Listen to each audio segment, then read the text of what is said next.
আগামী ফেব্রুয়ারিতে যুক্তরাষ্ট্র সফরে যাচ্ছেন ভারতের প্রধানমন্ত্রী নরেন্দ্র মোদি। ফ্লোরিডায় সাংবাদিকদের সঙ্গে আলাপকালে ট্রাম্প নিজেই এই তথ্য জানিয়েছেন।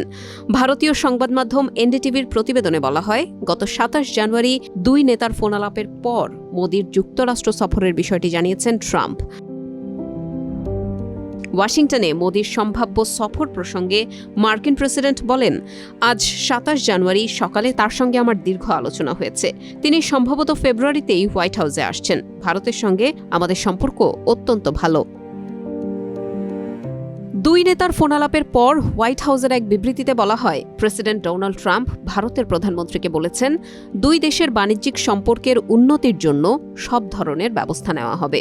পাশাপাশি ভারত যেন তার নিরাপত্তার জন্য ব্যবহৃত সরঞ্জাম যুক্তরাষ্ট্রের কাছ থেকে কেনে সেই বিষয়ে আলোচনা হয়েছে।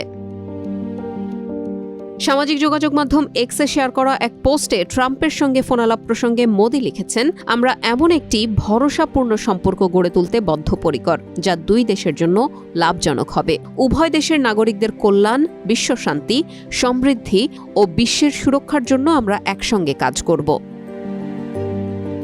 তবে যুক্তরাষ্ট্র বা ভারত কেউই মোদির সম্ভাব্য সফরের দিনক্ষণ জানায়নি। ফলে ধারণা করা হচ্ছে, উভয় দেশের কর্মকর্তারা দুই নেতার বৈঠকের বিষয়টি চূড়ান্ত করতে এখনও কাজ করে যাচ্ছেন। ট্রাম্প তার প্রথম মেয়াদে যুক্তরাষ্ট্রের প্রেসিডেন্ট হিসেবে শেষ বিদেশ সফর করেছিলেন ভারতে।